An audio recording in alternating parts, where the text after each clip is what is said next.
Esta conferencia comenzará a grabarse. En referencia a los delitos de trata de personas y el enfoque de género. Sean todos y todas bienvenidos a este espacio del Café Forense. Recordarles a las personas que deseen obtener una certificación, esto es de manera voluntaria, tendrán que dejar su correo electrónico y sus datos en el chat de esta reunión y podrán hacer el pago del arancel del certificado que se les entregue a través del Ateneo Ibero Latinoamericano mediante PayPal en la página web del Ateneo o a través de las aplicaciones que se tiene en Colombia. Son dos aplicaciones las que se pueden hacer el pago, 16,000 pesos colombianos. La aplicación se llama Nequi o Mobi. Se puede pagar también por MoneyGram en la región. En Argentina el costo es de 250 pesos argentinos, $4 para el resto de la región. Sean todos y todas bienvenidos a este café forense. Les he presentado ya a la doctora Carolina Bella Gómez. Tiene la palabra, doctora, Gracias. para que nos exponga su tema. Gracias. Bueno, buenas noches con todas, con todos. Muchas gracias, doctor Leiva, por la presentación. A ver, voy a empezar compartiendo pantalla. Me dan un momentito. Ahí está, ya se puede visualizar. Doctor Leiva, si me avisa, por favor. No está todavía, doctor.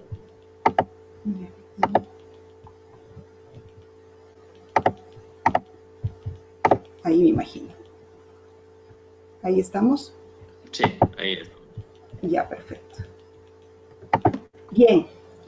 Bueno, muchas gracias por la invitación a Ateneo. Es realmente un honor compartir este espacio con muchos integrantes de la región iberoamericana. Es importante siempre visibilizar ciertos temas importantes y sobre todo ahora que ya hemos empezado como a hablar más del enfoque de género y de derechos humanos, es importante ya hacerlo especificando ya cada uno de los delitos.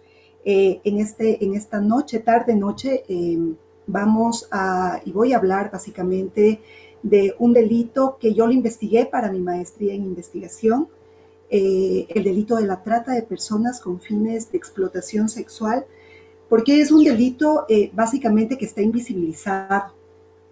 Empezamos y vamos a empezar el análisis por eso y un poco ya yendo y transversalizando con los distintos enfoques tanto de género como de derechos humanos. Pero bueno, todas y todas me preguntarán un poco, hacerle un breve antecedente de lo que es el delito como tal. Pero la trata de personas con fines de explotación sexual, y si no lo saben, les explico un poco, es uno de los delitos y de las problemáticas más difíciles de combatir a nivel mundial, porque se ha convertido en uno de los negocios ilícitos más rentables a nivel mundial, es decir, está a la par del narcotráfico y del tráfico de armas, favoreciendo a grupos del crimen organizado y vulnerando vidas y derechos de miles de personas, sobre todo de mujeres, niñas y adolescentes. Pero este delito no es de hoy. El fenómeno social o esta problemática es de hace varios siglos atrás.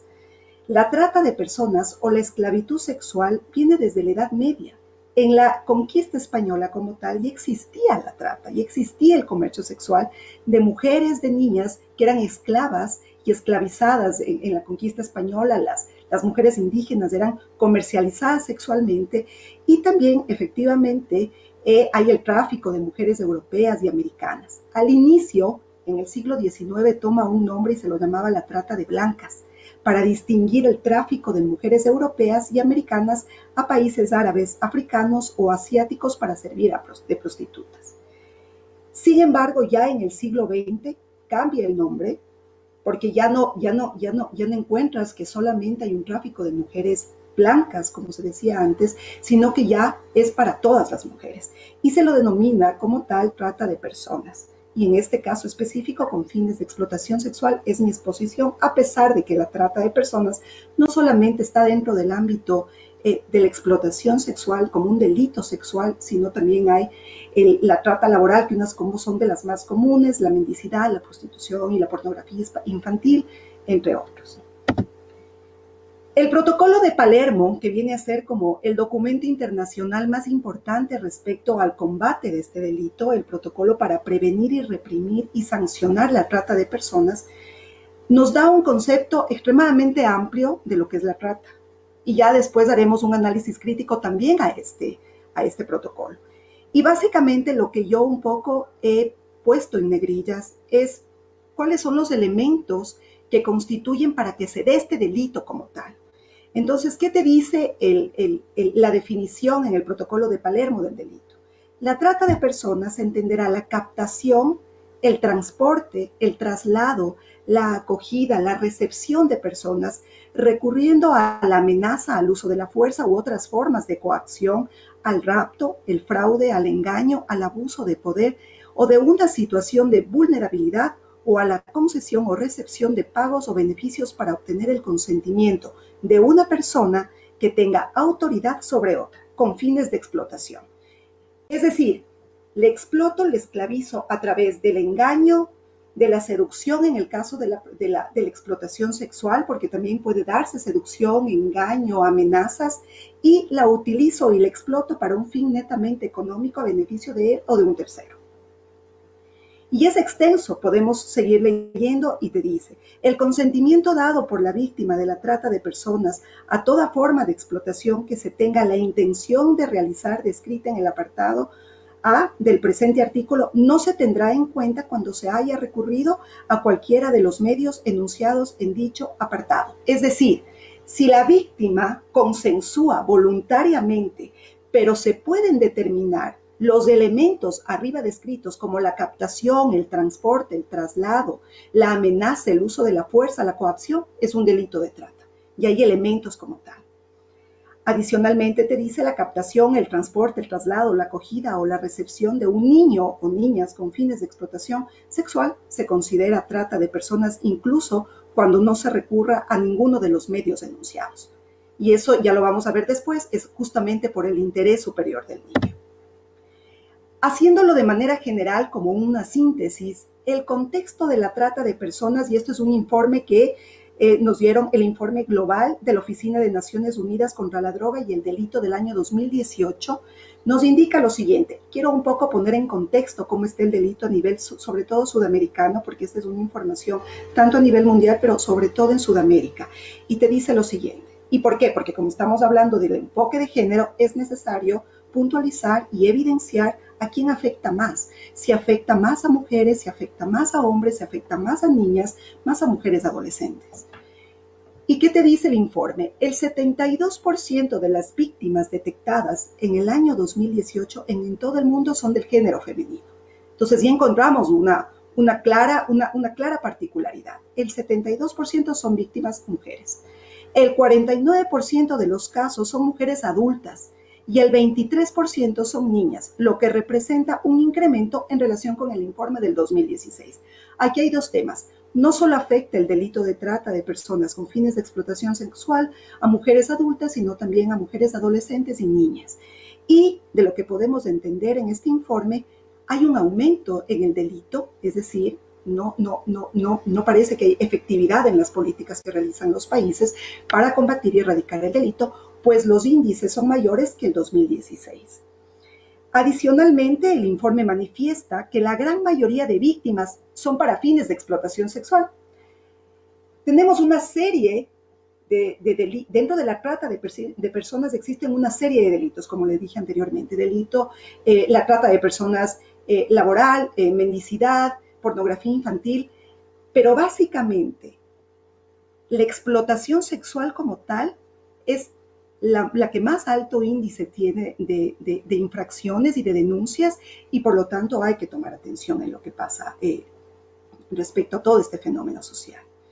Ahora sí, en Sudamérica, la gran mayoría de víctimas de trata detectadas es un 80%, y son de sexo femenino, mujeres y niñas. Es decir, a nivel mundial hay un 72% y en Sudamérica es el 80% de víctimas de trata son mujeres, entre mujeres adultas, niñas y adolescentes.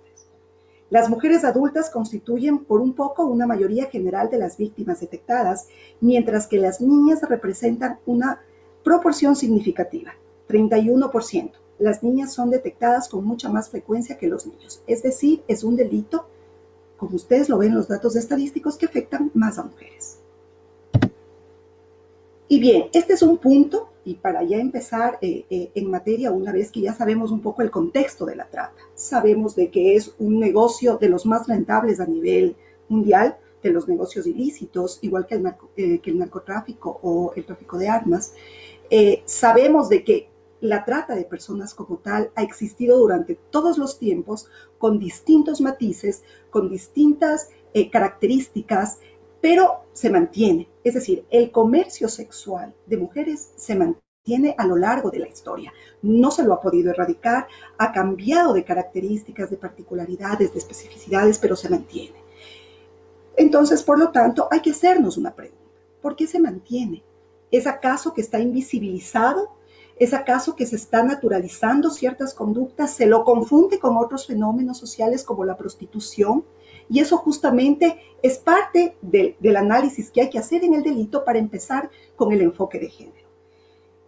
Y he puesto cinco características de invisibilización que ustedes pueden ver en la pantalla. El primero, ¿por qué se invisibiliza el delito de la trata con fines de explotación sexual? Primero, porque al ser uno de los negocios ilícitos más rentables a nivel mundial, está moviendo la economía de ciertos países, principalmente los subdesarrollados. Estos son dos puntos que van atados y que van juntos o que van de la mano, pero que hacen que se invisibilice. Es decir, si este delito como tal, en cierta manera, mueve la economía de países subdesarrollados, puede ser que el propio Estado esté básicamente teniendo políticas no tan claras y no tan efectivas para la erradicación.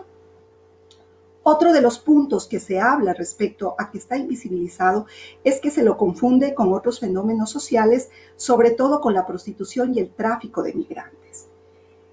Otro tema más, las sociedades patriarcales como las nuestras y mercantilistas, es decir, donde tienes un sistema económico capitalista, el fenómeno se lo naturaliza, la cosificación del cuerpo de la mujer es normal, está tolerado, te trae divisas del exterior, es rentable, entonces por lo tanto es parte de su invisibilización. Y adicionalmente, un tema que a ustedes como abogados, como abogadas les va a interesar, es justamente que a este fenómeno social solo se lo trata como un delito y ese es uno de los graves problemas de su invisibilización. No solamente puede ser considerado un delito. Esto es todo un fenómeno social que ya lo vamos a ver más adelante. Cada uno de estos puntos yo los voy a ir desarrollando a continuación, pero básicamente son estos. ¿Por qué es uno de los negocios ilícitos más rentables? Y aquí te voy a poner parte de la doctrina y también normativa internacional. ¿Y qué te dice? Aquí Saskia Sassen hace un interesante estudio respecto a la trata de personas y te dice, en muchos lugares el comercio del sexo es parte de la industria del entretenimiento y tiene un crecimiento similar. Hasta cierto punto parece claro que el comercio del sexo por sí mismo puede constituirse en una estrategia de desarrollo en áreas con alto desempleo y pobreza y gobiernos desesperados por ingresos y reserva de divisas. Es lo que les dije. Es decir, por lo general el delito de trata de personas está y ataca en lugares de poblaciones que puedes tener precariedad laboral o que la situación socioeconómica es de pobreza. Y por lo tanto, cuando pasan estas situaciones, este negocio en cierta manera se vuelve parte del desarrollo de un país y por lo tanto tú empiezas a naturalizar conductas. Empiezas a naturalizar de la explotación o te haces de la vista atrás y no la miras como realmente un fenómeno social. ¿Qué más?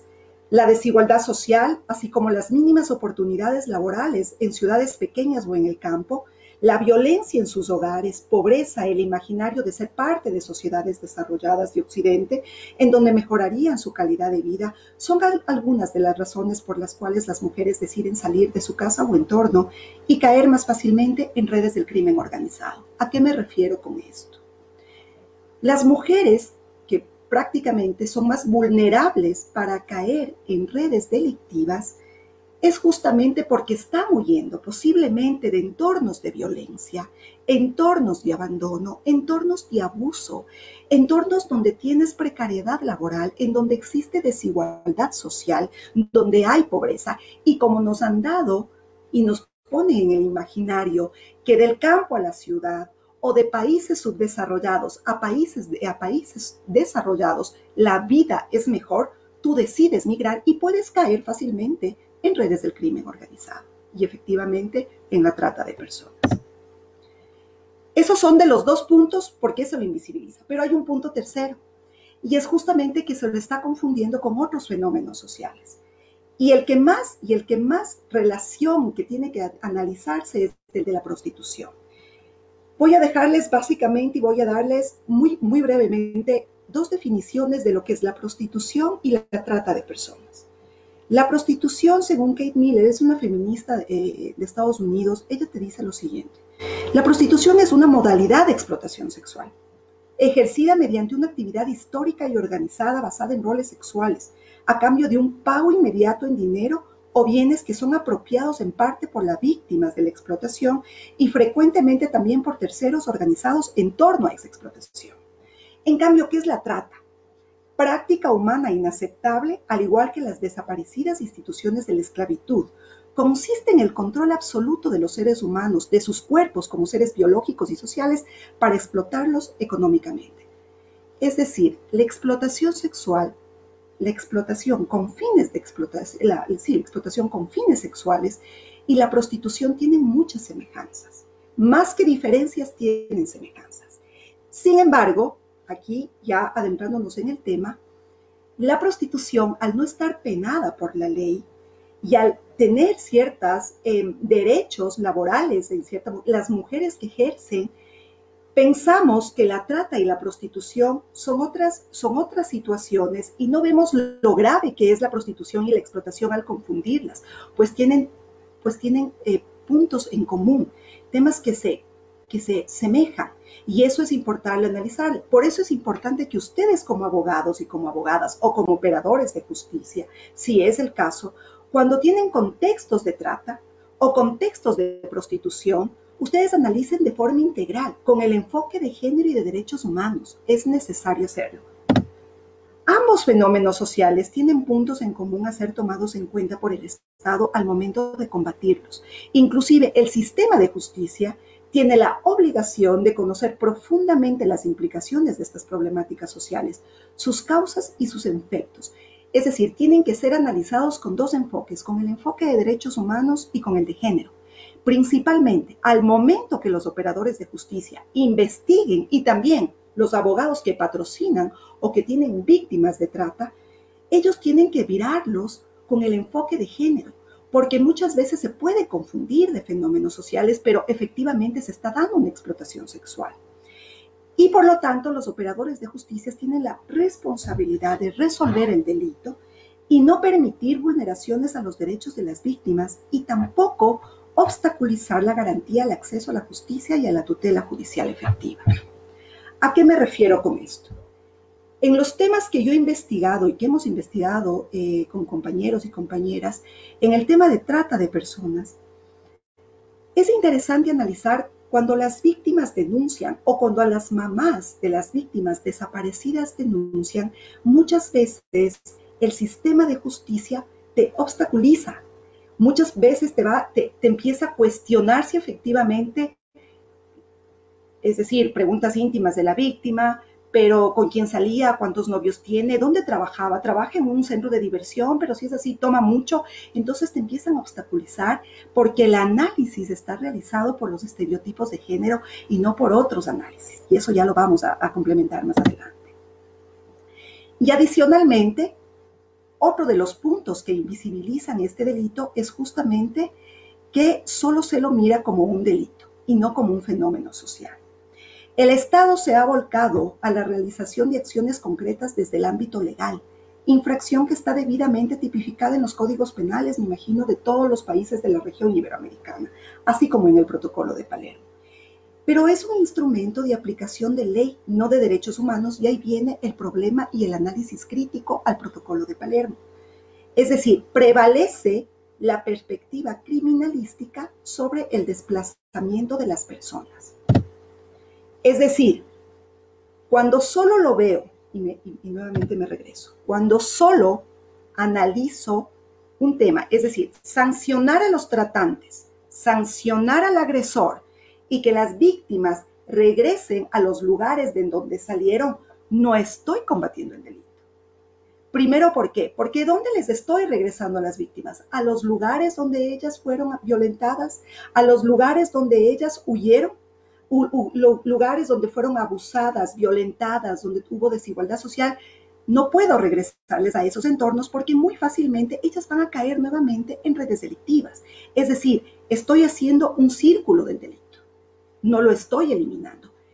Lo que debo hacer, y ya no es un tema del sistema de justicia, por supuesto, más bien de todo el Estado con políticas públicas, son políticas de prevención, son políticas de educación, de sensibilización, de también mirar al cliente, mirar el consumo, es decir, para que se elimine la trata, se tiene que eliminar el cliente. Si no hay clientes, no hay trata. Hay otras políticas que se las deben hacer, pero el protocolo como tal no me las está diciendo. Simplemente el Protocolo de Palermo me está dando dos alternativas. Sancionar al agresor, que es correcto y está bien, pero adicionalmente me dice y retornarles a las víctimas respecto al lugar en donde ellas salieron. Y eso no es con terminar un problema. Otro de los puntos de análisis crítico del Código de Palermo y que es necesario indicarlos es que hay dos términos que no están definidos y que se quedan en el vacío legal. Uno de los términos es la explotación de la prostitución ajena y la explotación sexual. Son los únicos términos en la definición de trata que intencionalmente son dejados como indefinidos y tampoco están definidos en ninguna parte de la ley internacional. Varios países, pero esto te dicen por qué pasa esto, porque varios países tienen diferentes leyes y políticas respecto a la prostitución en mujeres adultas, lo que impide que se incluya definiciones en el protocolo. Esta ambigüedad conlleva a que se vulneren derechos de mujeres víctimas de este delito. Antes de continuar con el análisis, quiero indicarles de que aquí yo saqué información tanto de la guía de la ONU, de un protocolo completo de la Organización de Naciones Unidas contra la Trata de Personas, y también hay un análisis de Laura Aguirre respecto a la crítica que le hace al protocolo de Palermo. Es decir, si yo no defino en el protocolo de Palermo lo que significa la explotación sexual, ni la explotación de la prostitución ajena, yo doy paso a que se puede estar naturalizando, a que se puede estar tolerando, normalizando ciertas conductas que son de explotación sexual. Y esto es muy grave, porque lo que estoy naturalizando es la cosificación del cuerpo de la mujer como comercio sexual.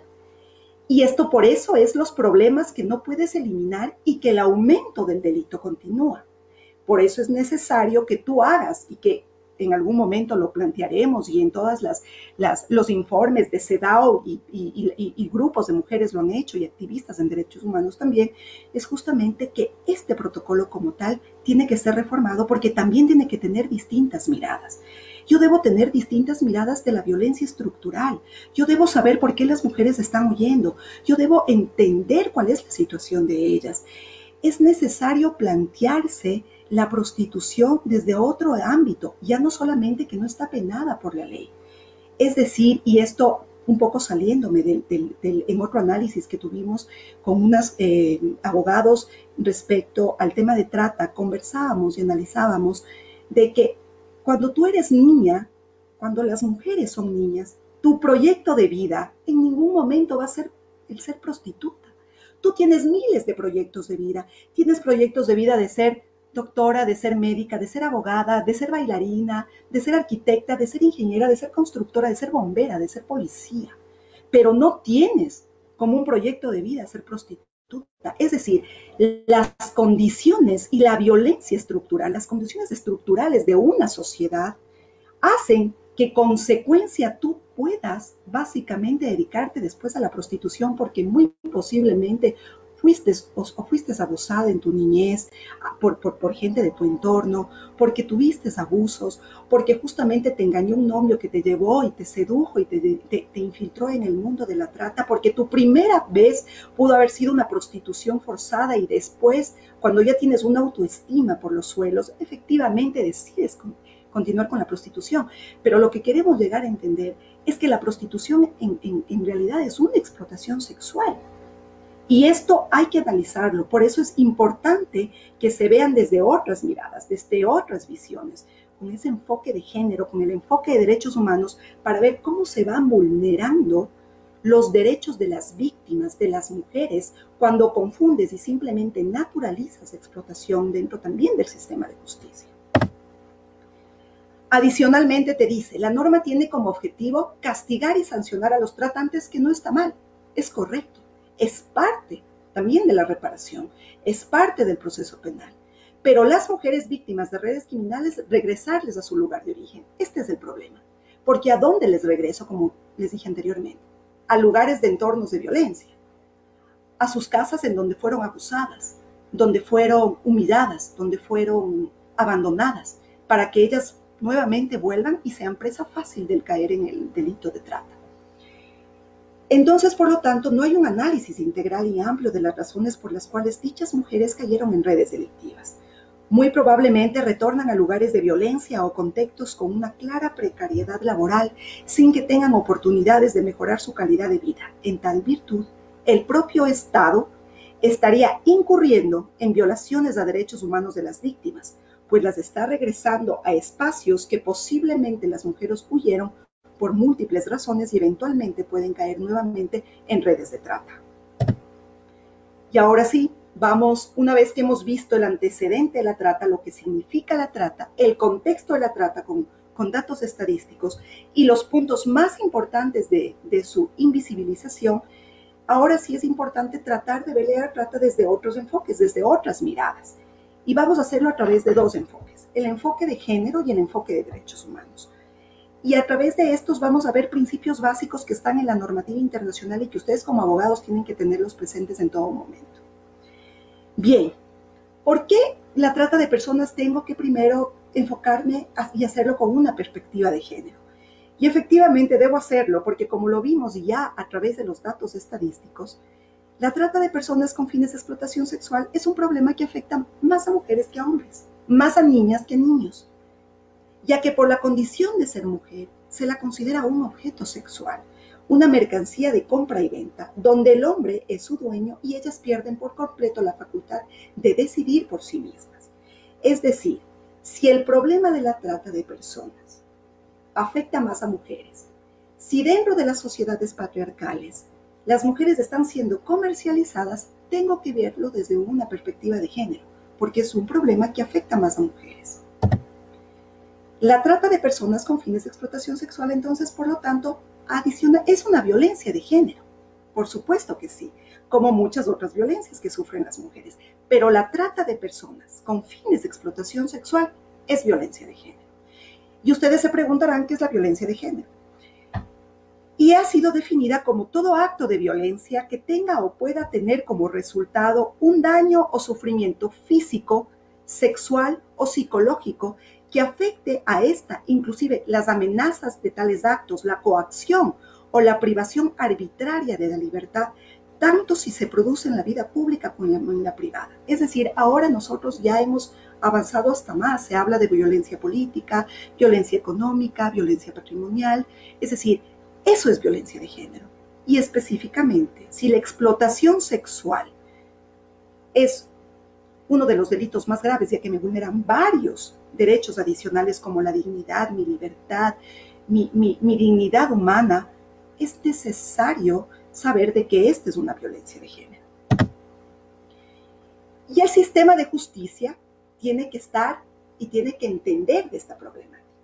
Porque si va una víctima de trata y denuncia un caso, el sistema de justicia al mirarlo con los distintos enfoques, tiene que a la víctima garantizar que su denuncia y su proceso, tanto de investigación y después judicializado, tenga la debida diligencia, no sea revictimizante y se cumpla con todos los principios del debido proceso y de la tutela judicial efectiva. Quiero poner un caso que yo lo analicé y que lo quiero poner porque me imagino y estoy más que segura, porque también he analizado casos en México, en Colombia, en España, en toda Iberoamérica pasa. Es decir, hubo una denuncia de 2 mujeres adultas que denunciaron que eran explotadas sexualmente. En su versión, y les pongo un poco para el análisis, compañeros y compañeras, en su versión, ellas indican de que efectivamente ejercen la prostitución, que ellas se dedican a la prostitución. Pero ¿por qué denuncian la explotación sexual? Porque en su versión, ellas también indican lo siguiente. Ellas trabajan de domingo a domingo, 13 horas diarias, de domingo a domingo, 13 horas diarias, y los tratantes, o los agresores en este caso, no les pagan. El análisis es tan conflictivo, los jueces en su momento se confunden porque ellas o ya les vamos a ver más adelante, estamos dentro de sociedades patriarcales en donde responsabilizas a las víctimas.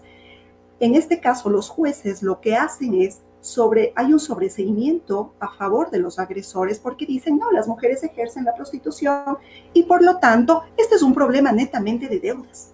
O sea, este es un problema que tiene que manejarse por la vía civil si hay un pago que no está hecho. Y yo les pregunto, compañeros, que podemos después poner en el debate. Ellas en su versión efectivamente dicen que ejercen la prostitución porque son mujeres adultas.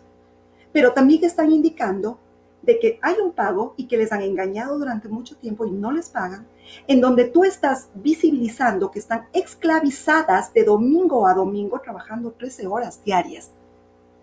El análisis nuestro desde un enfoque de derechos humanos y género es que aquí existe una explotación sexual. Para los operadores de justicia no. Y ellos salieron libres y básicamente fue un asunto privado. Entonces yo me pregunto y digo, en este caso el sistema de justicia no está vulnerando vidas y derechos de estas mujeres y de otras más. Sí, ¿no es cierto? Es decir, si yo como víctima voy y tengo que pasar por todo un proceso doloroso que adicionalmente no me creen en mi versión y le creen en la versión de ellos, estamos teniendo problemas. ¿Y qué me dice Roxana Roya al respecto? Y es súper interesante, ella habla del acceso a la justicia para mujeres. Problemas como la falta de inmediatez, es decir, la debida diligencia. La ausencia de personal capacitado. Tiene que haber personal que sepa de derechos humanos y de género también en las instituciones judiciales, que tengan empatía, que sepan el tema de sensibilización. La ausencia de protocolos de intervención. La creencia de que la palabra y el testimonio de las mujeres no son creíbles. Las normas supuestamente neutrales, y ya me voy a referir a qué se llaman con normas neutrales. Todo este conjunto de factores favorece a la instauración de un subtexto de género que profundizan los sesgos sexistas presentes en el derecho penal, tanto en la parte procedimental como sustantiva, así como en el tratamiento de las víctimas, prevaleciendo, por ejemplo, la creencia de la mala fe de la declaración de las mujeres, y todo esto conlleva a la impunidad. A ver, no solamente creo que este conlleve a la impunidad. Si el sistema de justicia, porque esta sociedad es patriarcal, y efectivamente la sociedad sí es patriarcal, el Estado también lo es, y por supuesto nosotros también reproducimos ciertas conductas patriarcales, estamos vulnerando y estamos cayendo en estas vulneraciones a las mujeres cuando van y denuncian los casos. No me lo invento. El números de femicidios a nivel mundial son altísimos. Los números de denuncias de violencia de género son altísimas. Es decir, el problema no lo estamos atacando de raíz. ¿Por qué? Porque el problema está estructurado. El problema está dentro de la sociedad, dentro de las instituciones. Y por eso es importante los análisis. Por eso es importante mirarlos con otros enfoques. No solamente desde la norma jurídica, sino desde los enfoques de derechos humanos, desde el enfoque de género. Cómo esas mujeres que se atreven a denunciar, además de eso, el sistema de justicia les revictimiza, el sistema de justicia les discrimina. Entonces es importante hacerlo. ¿Y a qué se refieren las normas supuestamente neutrales? Es decir, cuando tú estudias derechos humanos, lo que te dicen es justicia o una equidad o una igualdad, pero a través de diferencias. Es decir, yo mujer tengo distintas necesidades, distintas exigencias que muy probablemente de los hombres y muy probablemente de otras mujeres porque vienen de otros contextos. Yo posiblemente tengo distintas exigencias a una mujer indígena y que sea lesbiana. Ella va a tener distintas exigencias. Yo tengo diferentes, por lo tanto, la justicia y las normas tienen que estar atadas a las exigencias y al reconocimiento de cada uno de los derechos de los distintos grupos humanos.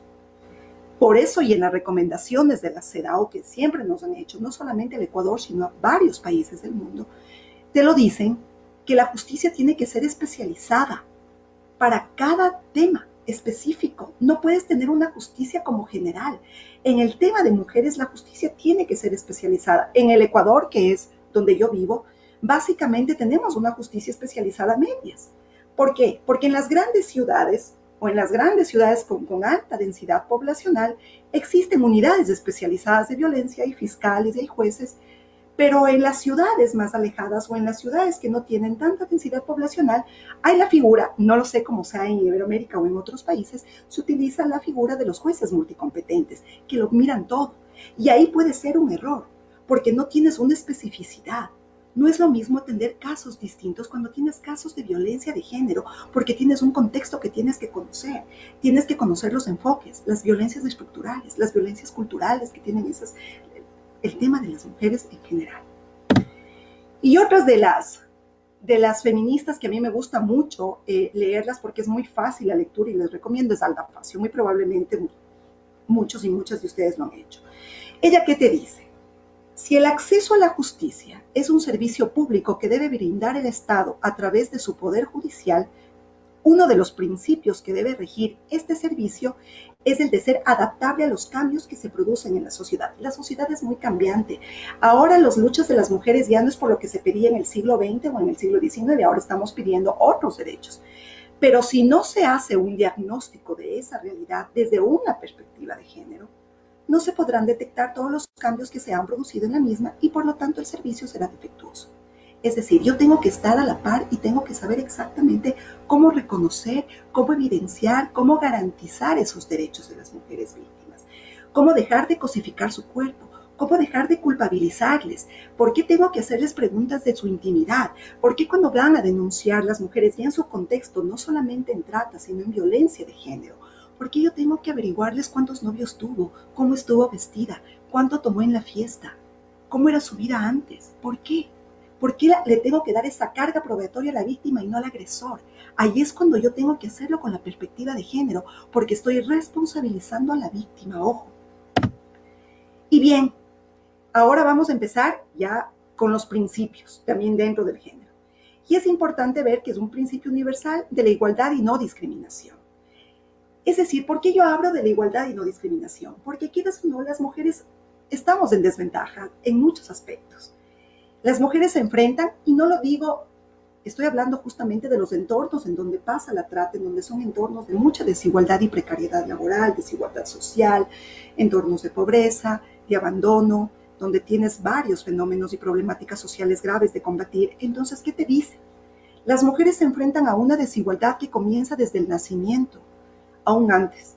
Crecen en un ambiente de discriminación, enfrentan una deficiente alimentación, son forzadas a realizar trabajos pesados, reciben poco o ninguna educación y se les niega la asistencia médica.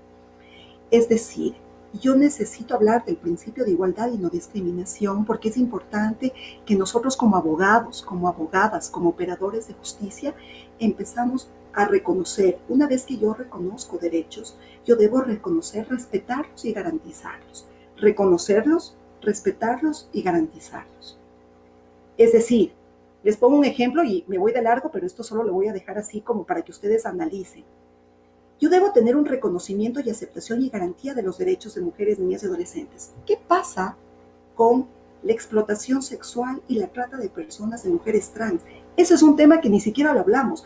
Todavía el tema LGBTI de mujeres trans en muchos países como en nuestros conservadores es un tabú que todavía no vemos. o les encasillamos a las mujeres trans en ciertas actividades y no podemos entender y reconocer sus derechos. Miren lo importante que es hablar desde los enfoques, porque podemos mirar las realidades no de nuestros privilegios, sino me regreso a ver cómo es la vida de las otras personas, cómo es la vida de esas mujeres que son víctimas de trata, que efectivamente han pasado por procesos de abusos y caen en organizaciones del crimen organizado, delincuencial, en donde no pueden salir de esos entornos. Es importante analizarlos y mirarlos como abogados desde esas perspectivas, porque también necesariamente necesitamos ser empáticos con ellos.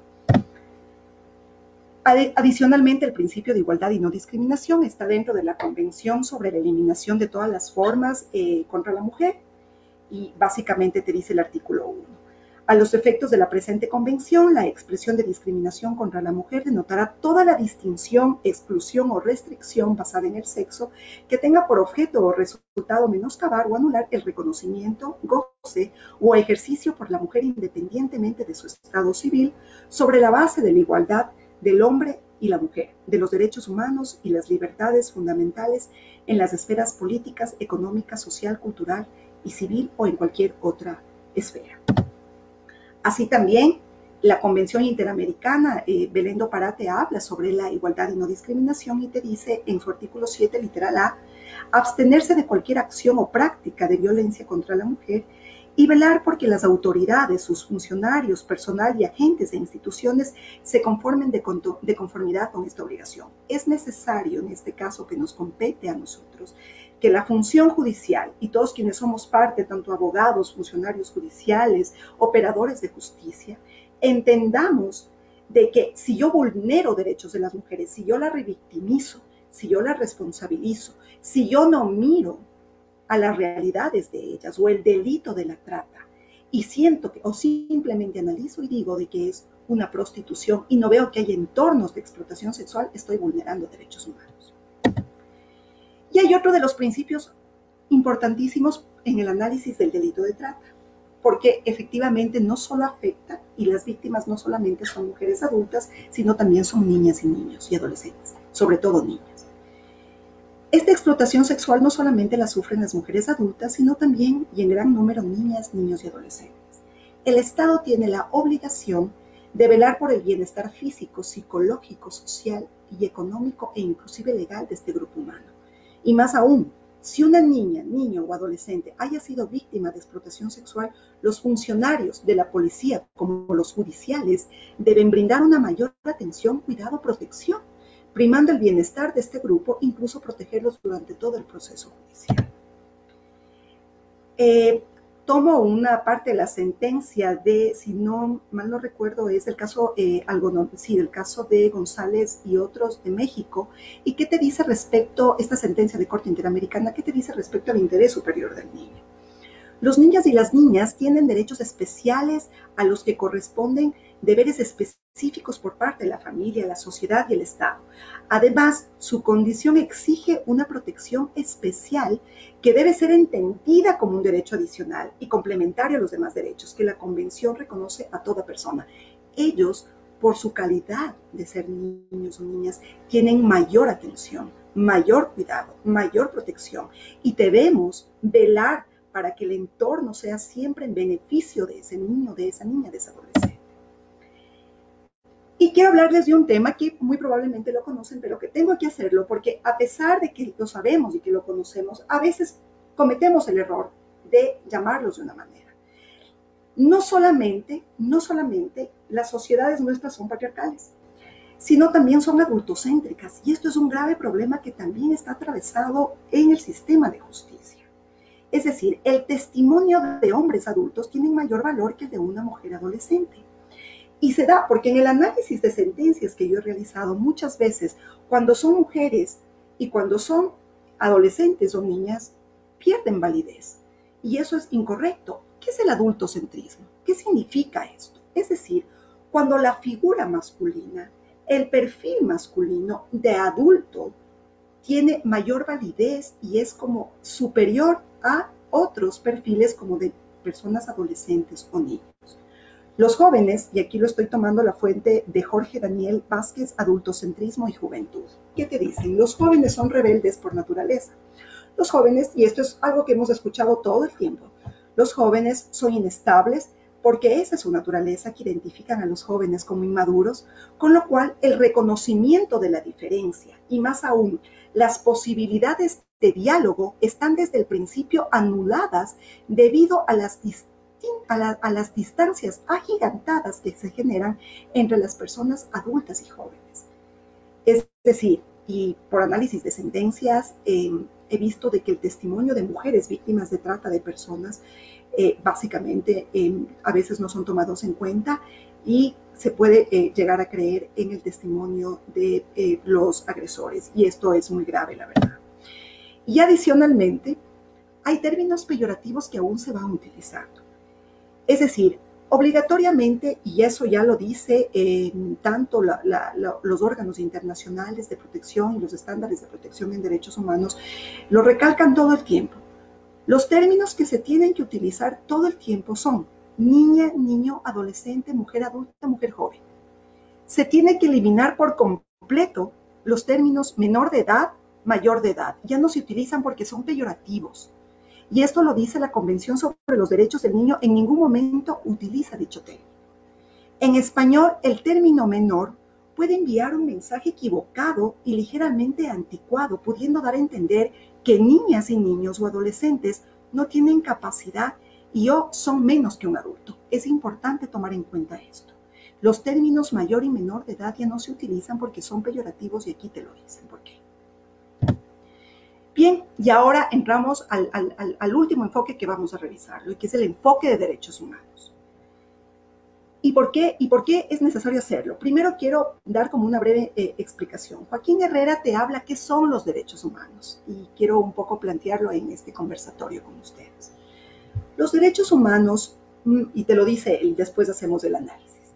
Los derechos humanos, más que derechos propiamente dichos, son procesos.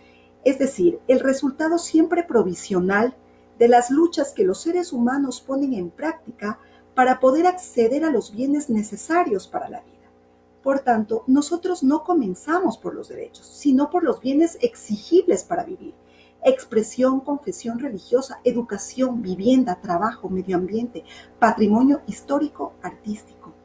Los derechos humanos serían los resultados siempre provisionales de las luchas sociales por la dignidad, no el simple acceso a los bienes, sino que dicho acceso sea justo y se generalice por igual a todas y todos los que conforman la idea abstracta de humanidad. Es decir, aquí hay teorías que te dicen que los derechos humanos nacen con el jus naturalismo, es decir, yo nazco y de por sí cuando nazco ya tengo derechos humanos, o el jus positivismo que te dice, las leyes me dan los derechos humanos, pero también hay una teoría crítica que te dice Joaquín Herrera, que primero es, los derechos humanos, la sociedad evoluciona con los años y con los siglos. Muy probablemente las luchas de las mujeres y de varios grupos humanos del mundo fueron cambiando y evolucionando con el tiempo. Las necesidades y las luchas históricas de mujeres del siglo XIX fueron diferentes a las que estamos luchando hoy. Actualmente hoy estamos luchando por otros derechos. Ya tenemos el derecho al voto, ya trabajamos, ya podemos ejercer nuestra profesión, ya estamos activas en la política, pero muy probablemente estamos ahora luchando, un ejemplo claro, derechos sexuales y reproductivos. Y por lo tanto lo que te dice Joaquín Herrera Arauz es, los derechos humanos son eso, esa evolución en la sociedad, esas luchas sociales por exigir ciertos bienes, trabajo, alimentación, educación, casa, vivienda, y que tú puedas tener esa satisfacción. Esos son los derechos humanos. Y adentrándonos con este antecedente, ya un poco yendo en la materia de los derechos humanos, ¿por qué es necesario vincularle con la trata de personas? Y básicamente es necesario porque la trata de personas, este fenómeno social, este delito tan complicado, tan alarmante, tan extremo, es un delito que vulnera varios derechos de las personas. ¿Qué te dice? La trata de personas con fines de explotación sexual, al ser una violencia de género, produce vulneración de varios derechos humanos. Libertad personal, dignidad, igualdad, no discriminación, libertad de tránsito, intimidad personal y familiar, libertad de decisión sobre la vida sexual y reproductiva, derecho al trabajo, derecho a la salud e inclusive derecho a la vida y a la educación. Es decir, es uno de los fenómenos sociales más preocupantes y más alarmantes a nivel mundial. Es un delito que conlleva la vulneración de varios derechos humanos y lastimosamente es uno de los delitos que menos sentencias se tiene resueltas. Es uno de los delitos en donde está invisibilizado porque se lo confunde con otros fenómenos sociales. Es un delito o es un fenómeno social que está siendo naturalizada esa explotación sexual, esa cosificación, ese comercio sexual por muchos de los temas antes vistos, pero no se dan cuenta de que este delito y este fenómeno social te está vulnerando varios derechos alarmantes, incluso la vida de mujeres. Y adicionalmente, ¿qué te puedo decir? El Estado tiene como obligación la de garantizar el respeto y el cumplimiento de estos derechos elementales. Y en el caso de que se vulneren, las instituciones policiales y la función judicial tendrán que garantizar la protección, seguridad, el acceso gratuito a la justicia y a la tutela judicial efectiva durante todo el proceso, con la respectiva sanción a los agresores y sobre todo la reparación integral, pero a través de mecanismos adecuados y no revictimizantes. Al ser un delito que vulnera varios derechos humanos, el sistema de justicia tiene un rol fundamental. Un rol en el cual debe garantizar, respetar aún más el derecho de las víctimas. Es decir, si yo como víctima de trata de personas con fines de explotación sexual ya vengo de un caso tortuoso para mí, en donde me explotan sexualmente, en donde pierdo mi dignidad humana, en donde pierdo todas las posibilidades de mejorarme, en donde tengo traumas psicológicos y adicionalmente voy a un sistema de justicia que me revictimiza, que me impide el acceso a la justicia, no digo en todos los casos, a veces pasa, en donde los operadores de justicia no miran con perspectiva de género, en donde me cuestionan cómo ha sido mi vida íntima, en donde piensan que el tratante efectivamente me sedujo y yo caí en las redes, porque muchos de los tratantes enamoran a las víctimas, las embarazan y luego las incluye y así como que les van introduciendo poco a poco en el trabajo sexual. Entonces es complicado, es necesario que el sistema de justicia sea garantista, sea respetuoso, reconociendo, respetando los derechos, no discriminando a las mujeres. Y un principio que quiero tomarlos y es la presunción de inocencia que está a nivel mundial analizado. Pero ¿por qué lo tomo y por qué hablo de la presunción de inocencia en la trata?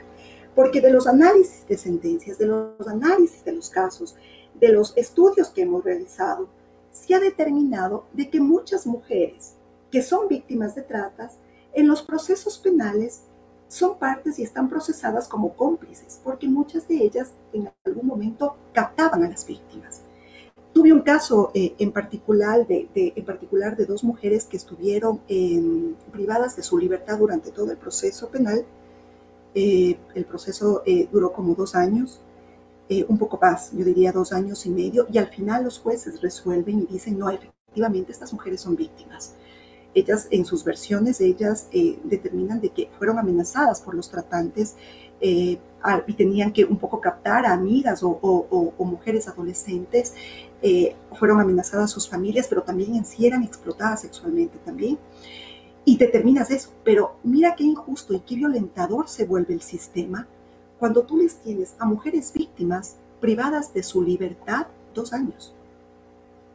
Y adicionalmente, cuando los jueces resuelven, a ellas no las reparan. En la sentencia no hay una reparación integral.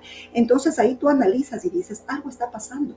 Hay que tener muy presente el principio de la presunción de inocencia, pues, porque muchas de las personas de la trata, de las mujeres que son de trata, son víctimas y no necesariamente son parte de la red delincuencial.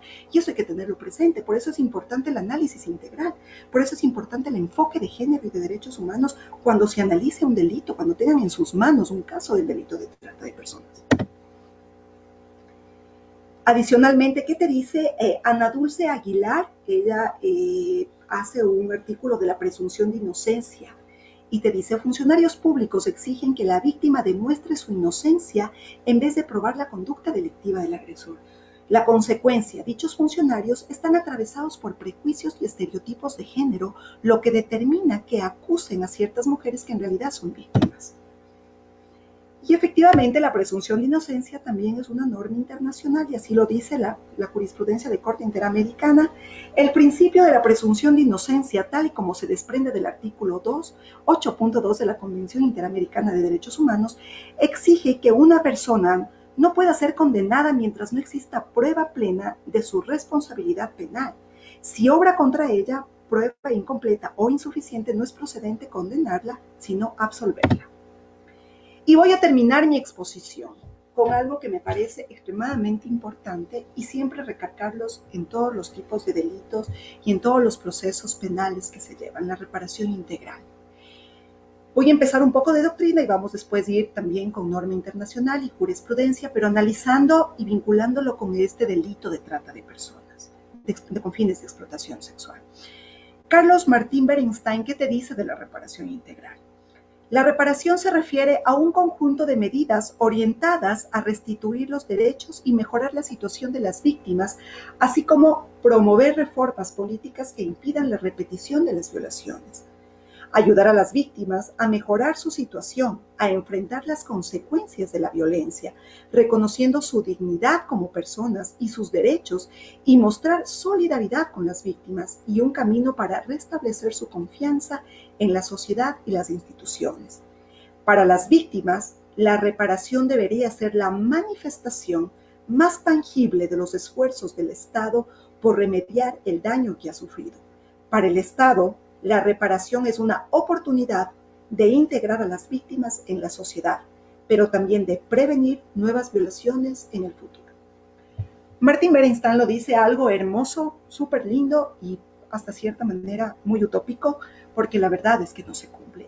Yo creo que la reparación integral es como de los principios y de los derechos que tenemos las personas cuando pasamos un proceso y como somos víctimas de un proceso, porque básicamente es muy difícil que yo pueda llegar o que puedan reparar y volver a mi estado anterior antes de la agresión o de la vulneración o de la violación. Y sobre todo en temas de género, es extremadamente difícil. Pero ¿por qué tomo en cuenta esto? Primero, porque el sistema como tal de justicia a nivel iberoamericano, tanto en Ecuador como en todos los países, en Colombia, en México, en Chile, en Argentina, en Venezuela, en España, por lo general pensamos que la reparación integral meramente es la material, y no es así. No deja de ser importante la indemnización económica, pero no es suficiente. Necesitamos obligatoriamente de que exista otras medidas que te dice también la CIDH y la Corte Interamericana respecto a medidas de satisfacción como son la reparación a través de atención psicológica permanente y adicionalmente debería ser gratuita esa reparación. El Estado debería darte gratuitamente por el tiempo que necesite la víctima. A mí se me ocurre que hasta necesitas una atención psicológica a los agresores. Estoy entendiendo de que hay víctimas que necesitan de que existan unas disculpas públicas. El Estado como tal necesita darles nuevos proyectos de vidas a las víctimas. Esto es lo más difícil y ahí es algo que ya no le compete tanto a la justicia sino a todo el Estado. ¿Cómo yo a la víctima hago para que esa persona, esa mujer que pasó esa violencia, vaya a entornos donde tenga una vida libre de violencia y donde no vaya a repetir este tipo de abusos y de violaciones? Donde esta mujer ya no caiga en redes delictivas, donde ella pueda reinsertarse a la sociedad y pueda tener sus nuevos proyectos de vida, donde pueda reinsertar y decir, bueno, ahora yo quiero hacer esto en mi vida. Qué difícil, ¿ah? La reparación integral es lo más difícil que hay realmente, porque y tú ves en los análisis de casos y todos que efectivamente no se cumple a cabalidad. ¿Qué te dice la CIDH y la Corte Interamericana? Actualmente consideran que frente a la violación de derechos humanos, la víctima siempre tiene derecho a una reparación integral, entendida como una serie de medidas encaminadas a regresar a la víctima a la situación en la cual se encontraba antes de la violación, cuando esto es posible, o sea, lo más cerca posible, o para reducir los efectos de la violación. En este sentido, la reparación no puede ser solamente pecuniaria, sino que debe contener otro tipo de medidas para la satisfacción de las víctimas y garantías de no repetición. Y adicionalmente, la Corte Interamericana nos dice en 6 medidas que se tienen que cumplir en la reparación integral. La primera, obligación del Estado de investigar los hechos del caso, identificar, juzgar y sancionar a los responsables. La búsqueda de los restos mortales en caso de que haya muerte. Disculpas públicas y reconocimiento de responsabilidad internacional. Publicaciones de las partes pertinentes de las sentencias. Tratamiento médico y psicológico a las personas que así lo deseen. Bienes conmemorativos con el propósito de conmemorar los hechos sucedidos y recordar a las víctimas. Adicionalmente, yo, ya para finalizar mi charla, quiero dejarles con una reflexión respecto a la reparación integral, porque yo tuve algunas entrevistas con víctimas de trata y de violencia de género y también de abogadas en el libre ejercicio. Y hay algo que a veces en la reparación integral los abogados y los operadores de justicia no lo estamos analizando, reflexionando. Muchas víctimas de violencia de género, en general, ya lo dejo esto como para terminar, muchas víctimas de violencia de género también están pidiendo otra reparación, que es la reparación, es el olvido. Es decir, ellas quieren olvidar el hecho. Una vez que ya pasa la sentencia, que hay la condena al agresor, de que puede haber una reparación económica, ellas te dicen, yo quiero olvidar el hecho. No te digo que sean todos los casos, porque hay dos escenarios.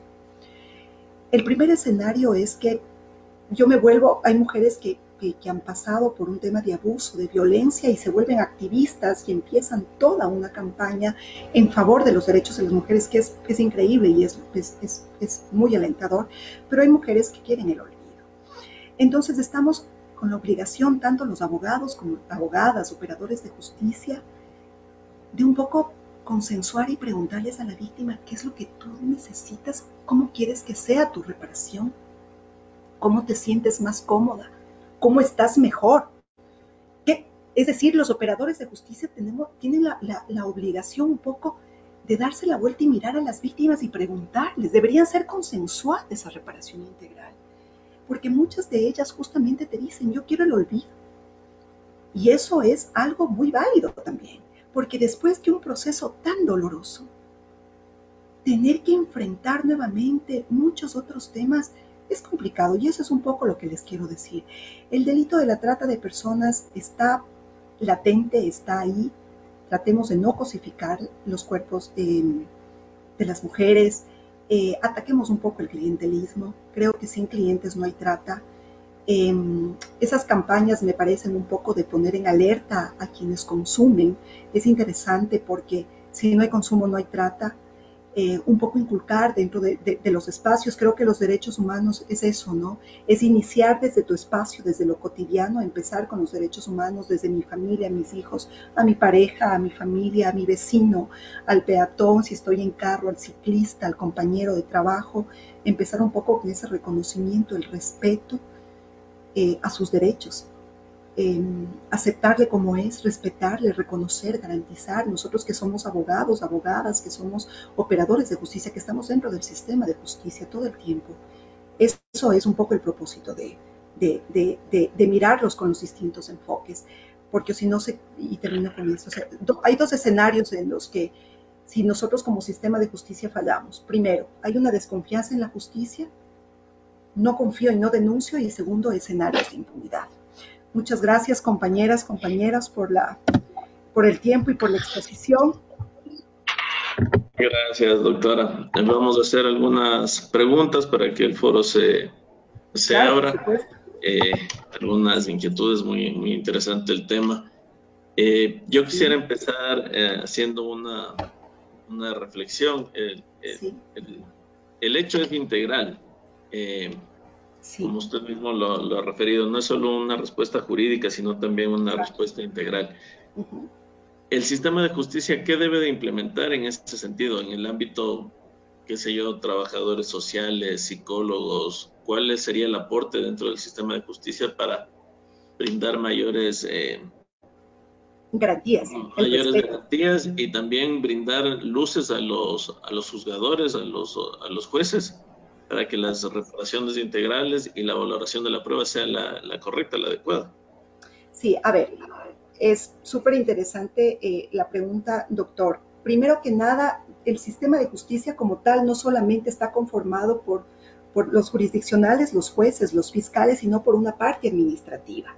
Eso hace el sistema de justicia. Y por lo tanto, debería venir a la par, porque el operador de justicia, si yo no tengo un modelo de gestión que contemple enfoque de derechos humanos, que contemple un enfoque de género, en donde ya me implemente justicia especializada, en donde mis protocolos tengan perspectiva de derechos humanos, en donde las unidades judiciales de violencia estén todos ahí mismo. Es decir, yo le tengo a todos los peritos, los psicólogos, los médicos, están juntos para la mujer no que vuelva, no revictimizarle. Ahí le hago más fácil. Por lo tanto, la investigación se hace más rápida. Pero eso también necesito que la parte administrativa también les apoye a los operadores de justicia. Y por su parte, los fiscales, los jueces, al momento que llevan estas causas, si hoy ya tienes un modelo de gestión en donde tienes una perspectiva de derechos humanos, en donde ya ves una justicia especializada, en donde ves que los procesos no revictimizan a la víctima, sino que más bien garantizas y no vulneras derechos, tienen la obligación básicamente de analizar ese caso desde los enfoques, es decir, preguntarme, cuestionarme todo el tiempo cómo es la realidad de esas mujeres. No es necesario que yo le pregunte su vida íntima o diga, este es un caso netamente doméstico, sino que yo diga, a ver, muy bien, yo tengo dos temas por analizar dentro de un proceso, la responsabilidad del agresor y la materialidad del hecho. ¿Por qué yo debo preguntarle o responsabilizarle a la mujer haciendo preguntas que no vienen al caso? Porque en ese sentido no lo estoy analizando con los enfoques ni desde el ámbito jurídico, sino desde los estereotipos y los prejuicios. En el caso específico, porque se han dado casos de que cuando llegas a fiscalía, muchas veces te preguntan eso justamente, ¿cuántos novios ha tenido? Cuando hay mujeres desaparecidas y van las madres y denuncian, ¿cuántos novios ha tenido? ¿Estaba en alguna fiesta? ¿Dónde desapareció? ¿Cuánto estaba tomada? Usted no sabe, toma mucho. Entonces, ¿ingiere drogas? Entonces, son preguntas que no son pertinentes porque le estás dando una responsabilidad a la mujer y a la víctima en este caso. Entonces, se tiene que hacerle desde otras miradas. Pero efectivamente, esto es un trabajo en conjunto, no solamente en los operadores de justicia, sino es un trabajo en conjunto también con el área administrativa del sistema, es decir, de todo el Estado en realidad. Son políticas públicas, son políticas judiciales, deben cambiar los protocolos. Los protocolos incluso del peritaje deben cambiar, deben tener perspectiva de género, de derechos humanos. Gracias, doctora. Hay bastantes preguntas, voy a tratar de canalizarlas todas. Sí. A ver, desde Panamá, la licenciada Carmen Guerra nos dice si la trata de persona puede considerarse como un problema de salud pública. A ver, por supuesto que sí, porque a ver, al momento que nos están cosificando el cuerpo, es un problema de derechos sexuales y reproductivos de las mujeres. Pues. Es decir, me están cosificando mi cuerpo como tal está siendo una mercancía que se vende y se compra. Hay un precio por mi cuerpo. Entonces, evidentemente viene a ser un tema de salud pública, porque muchas de esas mujeres se quedan embarazadas, no sabemos si efectivamente aborten, no aborten clandestinamente en los países donde no está legalizado o penalizado el aborto. Entonces, es un contexto que tienes un círculo en donde efectivamente debería mirarse desde todos los enfoques y por supuesto desde salud pública. Por supuesto que sí.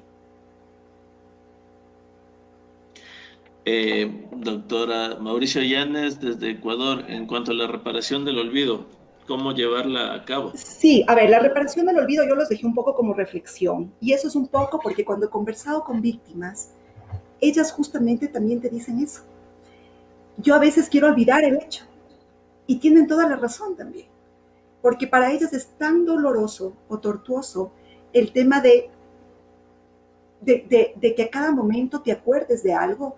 Entonces, lo que yo te digo, no está dentro de las medidas de Corte Interamericana, pero a lo que quiero llevar a la reflexión es que sería interesante y sí sería como válido, y me parece absolutamente válido justamente, que tanto los abogados como los operadores de justicia hablemos en algún momento con las víctimas y les preguntemos, ¿qué quieres? Además, evidentemente, de la sanción y puede haber de la indemnización económica, ¿qué te sientes más cómoda para tu reparación?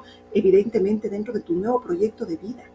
Capaz que no quiere unas disculpas públicas y capaz que no quiere que se haga un monumento por el tema de trata, pero capaz que ella quiere un nuevo proyecto de vida a través de que ya no le recuerden eso y simplemente darle atención. Eso hay que analizarlo, es como un tema de reflexión, pero la verdad es que lo pongo en la mesa porque, y me imagino que hay operadores de justicia aquí, hay jueces, en donde sí es interesante, porque esto no es un clamor mío, es un clamor de las víctimas que te dicen también. Entonces me parece como bastante interesante el tema. Gracias, doctora. Einer Castro desde Colombia dice, ¿cómo se puede manejar la responsabilidad de los estados en el delito de trata de personas para combatir ese flagelo? A ver, tenemos el protocolo de Palermo, que viene a ser como la normativa internacional en donde nos une a todos los estados, a todos los países. Es un delito complicado porque es transnacional, entonces por eso es que hay, es decir, el delito como tal, hay muchas denuncias, pero ya judicializadas y con resolución muy pocos. Y muy pocas justamente porque es un delito entre varios países muchas ocasiones. Entonces se me complica de sobremanera. En algún conversatorio indicábamos y decíamos un poco también el sistema de la policía, el aparato policial debería actuar de la misma manera que actúas con el delito de narcotráfico. Pero lastimosamente el delito de trata de personas, como hablo de fines de explotación sexual, está naturalizado porque la prostitución en muchas ocasiones está naturalizada, es que no se ve esa efectividad. Pero tú tienes normativa internacional, hay el protocolo de Palermo y mucha normativa adicional de, o sea, y te lo puedo nombrar, tengo aquí un libro y te las puedo decir, en donde hay que hacer simplemente acuerdos con los estados para combatirlos. Así más o menos como en el narcotráfico, que ves que se despliega todo un aparataje de investigación y policial, pero en la trata yo no veo eso, la verdad. No existe, no lo encuentro, pero es una responsabilidad que hay que hacerlo. Y básicamente me pregunto y me cuestiono, ¿por qué no lo hacemos? Porque la cosificación del cuerpo de la mujer, la explotación sexual, la estás confundiendo con otros fenómenos sociales y muy probable les estás naturalizando o tolerando y por lo tanto las acciones no se hacen efectivas. En ese sentido, la doctora Paula Betancourt de Ecuador pregunta, en relación al tema de trata de personas, cuando los estados limitan la movilidad de las personas, ¿también se presta para estas redes criminales de trata de personas? Por ¿Es supuesto. como un incentivo para estas redes? Por supuesto que sí. A ver, y bueno, gracias por la pregunta, porque justamente tuve un caso, es decir, cuando hay redadas, no sé cómo se diga en otros países, de las policías en los centros de diversión nocturna, tú vas a encontrar a muchas mujeres extranjeras. Y lastimosamente, ellas son víctimas de explotación sexual, pero muchas de ellas no tienen un documento de legalidad en ese país, es decir, no cuentas con un pasaporte, no cuentas con un documento que te hace un estatus de residente o de legalidad en ese país, y por lo tanto no te van a decir de que son víctimas de trata de personas, pues, porque los tratantes te dicen, si tú denuncias, yo te regreso a tu país, y tú estás aquí supuestamente ilegal, aunque ese término no me gusta, pero es así. Entonces, claro, cuando tú impides la movilidad, cuando tú pones condiciones muy complicadas en la movilidad, lo que hacen las redes del crimen organizado es justamente incumplir eso, no darles la suficiente, o sea, permitir que ellos ingresen ilegalmente a un país y puedan ejercer estas actividades ilegales, pero está invisibilizado porque yo no sé el número total de víctimas de trata extranjeras que pueda tener el Ecuador, que pueda estar en Colombia, que puedan estar en Argentina, que pueda estar en Brasil, que puedan estar en Chile, Perú, Bolivia, Costa Rica, Honduras, Guatemala, Panamá, no lo sabemos, porque muchas de ellas no denuncian y porque los policías cuando van, y hay que decirlo, cuando haces las redadas y ves que son mujeres adultas, simplemente no haces lío porque piensan que son prostitutas. En cambio, cuando hay una mujer adolescente, ahí se hace algo. Pero la verdad es que es muy complicado y más aún, por supuesto. Esas limitantes a la movilidad humana haces de que el crimen de trata pueda aumentar. Connie pregunta, en relación a los delitos conexos en el delito de trata de personas, ¿por qué no se los judicializa también o no se los investiga? Por supuesto, debería investigarse. Muy buena pregunta. Debería ser investigados, porque ya te digo, el delito de trata de personas con fines de explotación sexual y en general los delitos de trata de personas son delitos que te vulneran, o sea, es tan grave, ¿no? Este fenómeno social que vulneras derechos humanos terribles. Ya te lo dije, o sea, te vulneran tu dignidad humana, vulneras tus condiciones de vida, tu educación, tus proyectos de trabajar, estás sin libertad, estás esclavizada. Entonces, por lo tanto, ¿qué responsabilidad que tienen los fiscales en este caso o el aparataje de fiscalía de decir, a ver, muy bien, una cosa es el delito como tal, pero tengo otros delitos adicionales, pues. Aquí hubo una captación, aquí hubo un engaño, aquí hay otros derechos que están siendo vulnerados, pues. Entonces yo debo hacerlos y analizarlos de una manera mucho más integral, por supuesto que sí. Pero eso es básicamente una tarea que deberían hacerlo los fiscales, por supuesto. Y eso es un poco lo que nosotros, desde los abogados, solicitamos. Adicionalmente, los abogados también, el momento de presentar la denuncia, de llevar y a la defensa del caso, lo pueden hacer, por supuesto. En el tema de la prostitución y la trata de personas, legalmente la prostitución está como en una zona gris, o sea, no es ni legal o ilegal. Eso A el ver, hay dos Estado, teorías, sí. sí, sigue, doctor. Sí, a ver, es que, a ver, hay como dos vertientes feministas respecto a la prostitución. Y esta pregunta me parece interesante, dije, ojalá me la hagan para un poco ampliar. Hay dos, hay dos como vertientes, digámoslo así. Unas discusiones bastante álgidas de grupos feministas también, porque hay quienes, yo básicamente yo creo que la prostitución, su fin último es la explotación sexual, pero hay otros que te dicen, no, las mujeres libremente pueden decidir esto y pueden decidirlo.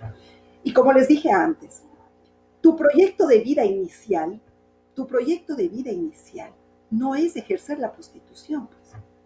O sea, si yo vivo en un entorno que es libre de violencia, en un entorno en que el Estado me garantiza mis derechos, en un estado en donde yo no soy discriminada, en un estado donde tengo un desarrollo que puedo estudiar, trabajar, en donde no veo desigualdades sociales, precariedad laboral, yo puedo realizar mi proyecto de vida. Y efectivamente, y lo doy un 100% de seguridad, que no va a ser prostituta. Pues.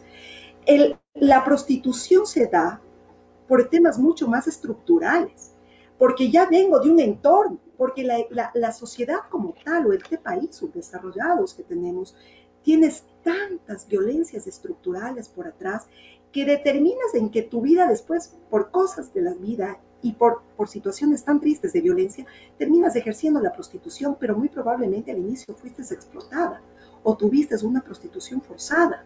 Y después, como te dije, tu autoestima está tan mal que ya después dices, ya, pues sí, ya me dedico a la prostitución y punto, pero no es así. O sea, yo sí creo en la vertiente de que la prostitución, su fin último es la explotación y que, y que se da dentro de las sociedades patriarcales, de donde estás cosificando un cuerpo femenino aquí, que debe erradicarse y que no puede confundirse y que no puede tolerarse y que no podemos hacernos de la vista para así, no miro porque siempre existió y está bien y como no es penado por la ley, y yo como juez o como fiscal, no está penado por la ley, bueno, chévere, muy bien, aquí no hay caso, cierro, archivo. No, pues señores, no debe ser así, porque hay que analizar el entorno.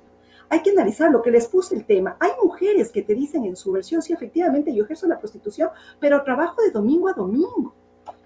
Y trabajo 13 horas diarias y adicionalmente no me pagan. Y esa pregunta la quiero hacer al grupo. ¿Ustedes qué consideran? ¿Hay o no explotación sexual? ¿Se están o no determinando los elementos de la explotación y de la trata? Pero por supuesto, hay una esclavitud sexual. Pero el análisis de los jueces en este caso fue muy, no sé, muy básico, digamos, en el tema de que como en su versión ellas me dijeron que ejercen la prostitución y son prostitutas, no hay caso y es un tema privado. No, pues porque ellas te están denunciando por su entorno de esclavitud sexual y adicionalmente por el engaño y que ni siquiera le pagas. O sea, Entonces, es interesante, ¿no? Es lo que te digo, son fenómenos sociales que se conectan, que están ambiguos, ni siquiera el protocolo de Palermo los puede definir. Entonces hay un vacío legal y por eso la importancia de que los abogados y los operadores de justicia analicen desde todos los ámbitos, desde todos los enfoques, desde todas las miradas, una mirada interseccional. Es decir, yo tengo que mirar, porque es distinto cuando están mujeres adultas a cuando son mujeres adolescentes. Porque con mujeres adolescentes yo tengo que analizarlos también desde un enfoque interseccional para que yo no vea que están atravesados por adultocentrismos, en donde el testimonio de una mujer adolescente no es válido. Es válido. Las mujeres adolescentes somos mujeres. Los niños, somos personas con derechos y tenemos todo el derecho de que el sistema de justicia me garantice que mi testimonio es creíble, pues. Igual que el de los hombres, igual que el de los agresores. Entonces hay que mirarlos con distintos aspectos. Hay que mirar que a las víctimas yo no les puedo regresar a tus entornos en la reparación integral y ya, porque van a regresar a entornos de violencia y muy probablemente van a salir nuevamente huyendo y van a caer en crímenes de redes del crimen organizado y nuevamente en redes de trata. Y todo el círculo que continúa. Es complejo el tema, lo sé, pero es necesario empezar a reflexionar y analizarlo. Es importante hacerlo. Claro, es un tema que hay que seguirlo trabajando y abordando desde todas las aristas. Sí. Respuestas absolutas no se los puede dar tampoco. No, no tienes respuestas absolutas, pero que el tema de género, doctor Leiva, perdón que le interrumpa. A ver, los delitos de género, tienes que tener claro una cosa. No debe haber la revictimización, no se puede dar una revictimización dentro del sistema de justicia. Lo que se procura es la debida diligencia, la tutela judicial efectiva, la reparación integral, para que la víctima en su conjunto tú puedas decir que todo esto valió la pena. Porque si además de que pasa un proceso tortuoso de violencia de género, de cualquier tipo de delito, y adicionalmente llego a la justicia, y es tortuoso el sistema y el proceso, hay dos escenarios los que yo les dije que van a pasar. Son dos escenarios claros, desconfianza en el sistema judicial y escenarios de impunidad. Porque no voy a denunciar, porque se me va a demorar 10 años. O sea, se me va a demorar 10 años y si no, se me va a archivar y se me va a quedar en investigación previa. Y ya. Y no sirvió de nada denunciar.